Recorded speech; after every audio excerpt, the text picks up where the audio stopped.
بسم اللہ الرحمن الرحیم۔ السلام علیکم ورحمۃ اللہ وبرکاتہ۔ غوثیہ وائس کے ساتھ میں ہوں آپ کا میزبان شبیر گیلانی، اور سامعین، آج ہم نے اپنے نئے چینل کا آغاز کیا ہے آج کے دن کی مناسبت سے، کیونکہ آج 9 نومبر ہے اور آج یوم پیدائش ہے شاعر مشرق علامہ ڈاکٹر محمد اقبال کا۔ اور آج ہم اس حوالے سے سب سے پہلی ویڈیو علامہ اقبال کا امام حسین علیہ السلام سے عشق و محبت پر گفتگو کریں گے۔ لیکن ویڈیو میں آگے بڑھنے سے پہلے آپ سے گزارش ہے کہ اس یوٹیوب چینل پر ہم قرآنی تعلیمات، حدیث کی روشنی میں مسائل، فضائل صحابہ و اہل بیت اور مقام اہل بیت، اولیاء اللہ کا مقام، اور بالخصوص تعلیمات غوث اعظم دستگیر پیران پیر شیخ عبد القادر جیلانی پر گفتگو کیا کریں گے۔ انسانی تاریخ شاید ہے کہ زمین کے ہر خطے، قبیلے، قوم اور مذہب کے ماننے والوں میں باضمیر، غیرت مند اور پاک باز سپوتوں کی ایک تعداد ہر عہد میں موجود رہی ہے، جنہوں نے اعلیٰ انسانی اصولوں کی سربلندی اور دفاع کے لیے حتی المقدور قربانیاں پیش کرنے سے کبھی اعتراض نہیں کیا، اور نہ ہی انہیں حق و صداقت کے ابدی پیغام کو پہنچانے میں کوئی طاقت پیچھے ہٹنے پر مجبور کر سکی۔ صداقت و شجاعت کے اس کارواں کا امام و رہبر، مجاہد فی سبیل اللہ، سرفروش راکب دوش خیر الانام صلی اللہ علیہ وآلہ وسلم، امام عالی مقام حضرت امام حسین کی ذات ستودہ صفات ہے۔ اس ذات کے وجود اقدس کے ساتھ نہ صرف ایک ارب سے زائد مسلمانوں کے قلب کی دھڑکنیں وابستہ ہیں، بلکہ ہر غیرت مند انسان کے لیے تا صبح قیامت یہ ہماسہ ساز امام الاحرار ہستی عقیدت کا ایک طاقتور مرکز اور محور بنی رہے گی۔ سامعین، نواسہ رسول امام حسین علیہ السلام کی لازوال قربانی اور حق و باطل کا مارکا کربلا تاریخ انسانی کا وہ ناقابل فراموش واقعہ ہے جسے کوئی بھی صاحب شعور انسان نظر انداز نہیں کر سکتا۔ بعض اہل علم کے مطابق شعر اور شاعر کا لفظ بھی شعور سے مشتق ہے، لہٰذا جو جتنا باشعور ہوگا اس کے اشعار میں اتنی ہی گہرائی اور وسعت ہوگی۔ علامہ اقبال بھی عصر حاضر کے وہ عظیم شاعر ہیں جن کی شاعری عقل و شعور اور بلندی افکار و تخیل سے مزین ہے، لہٰذا یہ ناممکن ہے کہ علامہ اقبال جیسی حساس شخصیت واقعہ کربلا کو نظر انداز کرے۔ پس مشرق کے بلند پایا شاعر، مفکر اور عاشق رسول اور اہل بیت علامہ محمد اقبال جیسی شخصیت کے فکر و فن میں واقعہ کربلا کو بنیادی اہمیت حاصل ہونی چاہیے تھی، جو کہ ہے۔ اگرچہ اقبال نے مختلف نظموں اور غزلوں میں فرزند زہرا، حماسہ ساز کربلا، شہدائے کربلا کے امام کی جان نثاری اور قربانی کا ذکر کیا ہے، تاہم رموز بے خودی میں اشعار کا ایک تسلسل درمانی حریت اسلامیہ اور سر حادثہ کربلا کے عنوان کے تحت قلم بند کیا ہے۔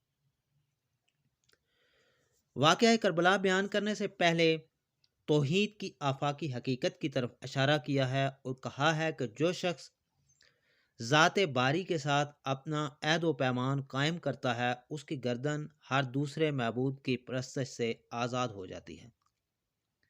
یعنی جو لوگ توحید خالص کے ماننے اور اس پر ثابت قدمی دکھاتے ہیں، وہ نمرودوں، فرعونوں اور یزیدوں کے سامنے کبھی نہیں جھکتے۔ آپ فرماتے ہیں کہ ہر کے پیماں باہو الموجود بست، گردنش از بند ہر معبود رست۔ اقبال کے نظام فکر میں درجنوں موضوعات کو اہمیت حاصل ہے۔ ان موضوعات میں عشق و عقل کا موضوع بڑی اہمیت کا حامل ہے۔ ان کے نزدیک عشق ایمان کی پختگی، محبت کی استواری، یقین کی فراوانی اور اپنے مقصد کے ساتھ گہری وابستگی کا نام ہے۔ عشق جنون بے جو عاشق کو نتائج سے بے نیاز کر دیتا ہے۔ عشق کے مقابلے میں ایک دوسری طاقت عقل ہے۔ اقبال عقل کی عظمت، افادیت اور ضرورت سے منکر نہیں، لیکن عقل کی ایک قسم کو عیار سمجھتے ہیں جو سو بیس بدل لیتی ہے۔ اس کا کام خود پسندی، انانیت، انکار، تردد، تشکیک، ہوس رانی اور کثرت نعمت کی جستجو ہے۔ یہ عموماً ہوس، لالچ، مادیت، محبت دنیا اور عیش و عشرت پر انسان کو آمادہ کرتی ہے۔ یہ عقل کی شکل آدمی کو ظالم اور جابر و غاصب اور سفاک بنا دیتی ہے۔ عقل کی دوسری صورت میں غور و فکر، تدبر، حکمت اور مسائل سے آگاہی ہے۔ اقبال کے نزدیک جب عقل حرص و ہوس کے دائرے میں رہ کر فعال ہوتی ہے تو انسانی وجود کی قبائے شرافت ٹکڑے ٹکڑے ہو جاتی ہے اور انسان نوح انسانی کا صیاد بن جاتا ہے۔ اور جب یہی عقل عشق کے جذبات سے سرشار ہو جاتی ہے تو انسان نسل انسانی کا محافظ، خیرخواہ ثابت ہوتا ہے۔ اقبال نے عشق کی مدحت یوں بیان کی ہے۔ آپ فرماتے ہیں کہ مرد خدا کا عمل عشق سے صاحب فروغ، عشق ہے اصل حیات، موت ہے اس پر حرام، تند و سبک سیر ہے گرچہ زمانے کی روح، عشق خود ایک سیل ہے سیل کو لیتا ہے تھام، عشق کی تقویم میں عصر رواں کے سوا اور زمانے بھی ہیں جن کا نہیں کوئی نام۔ عشق و عقل کا موازنہ عالمانہ اور فلسفیانہ انداز میں کرنے کے بعد واقعہ کربلا کے بارے میں فرماتے ہیں، کیا تو نے سنا ہے کہ میدان کربلا میں عشق نے ہوس پرور عقل کے ساتھ کیسے نبرد آزمائی کی؟ یہاں حسین علیہ السلام عشق کی علامت ہیں اور یزید ہوس پرور عقل کی علامت بن کر سامنے آتا ہے۔ سانحہ کربلا کی شاعرانہ اور عاشقانہ تفسیر سے پہلے امام حسین کی مدح میں رطب اللسان ہوتے ہیں۔ وہ عاشقوں کا امام، فاطمہ کا فرزند، رسول اکرم صلی اللہ علیہ وآلہ وسلم کے باغ کا سرو آزاد ہے۔ امام عاشقاں پسر بطول، سرو آزادی زبستان رسول۔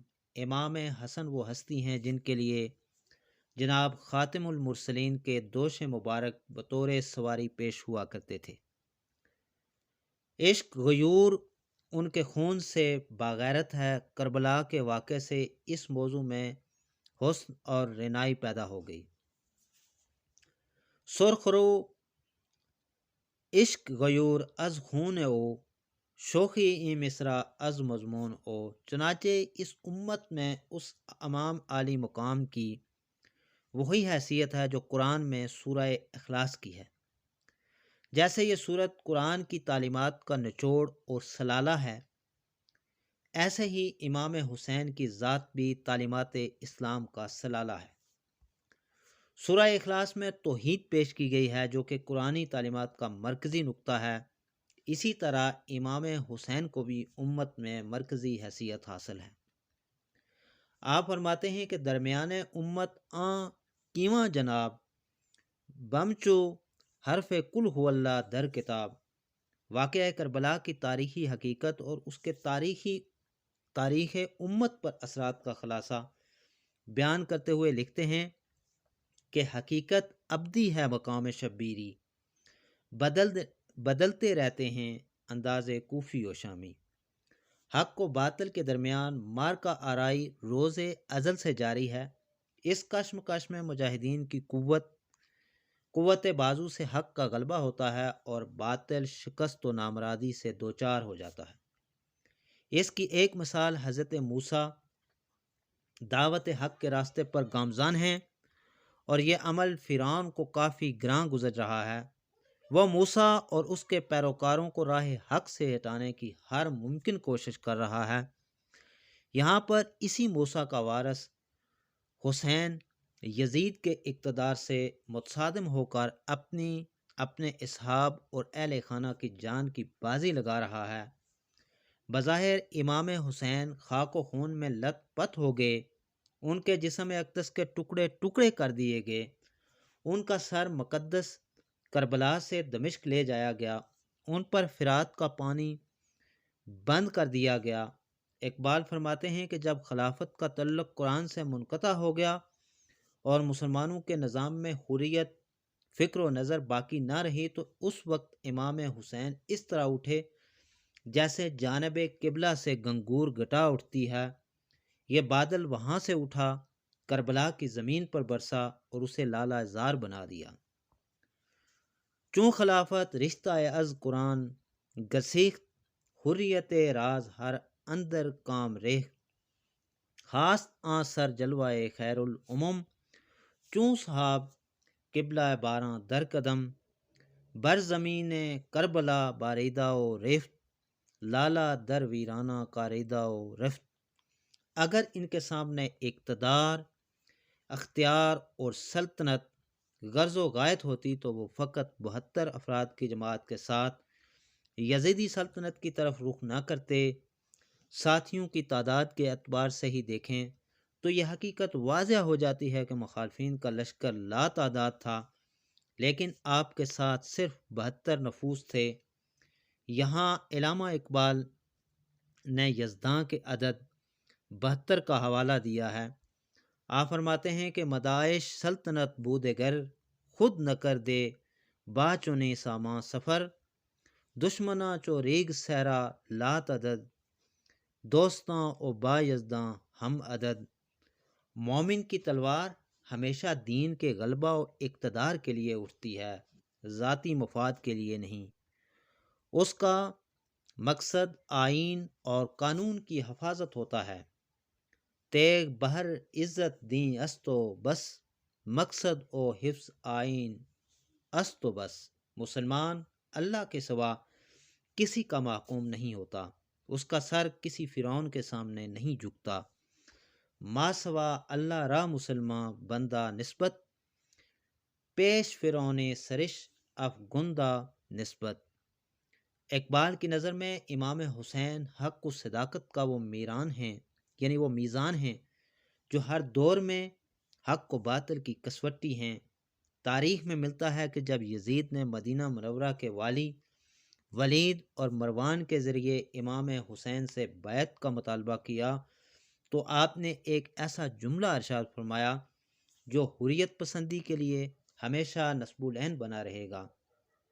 آپ نے فرمایا تھا کہ مجھ جیسا یزید جیسے کی بیعت نہیں کر سکتا۔ علامہ اقبال نے اسی مفہوم کو ایک اور شعر میں یوں ادا کیا ہے۔ آپ فرماتے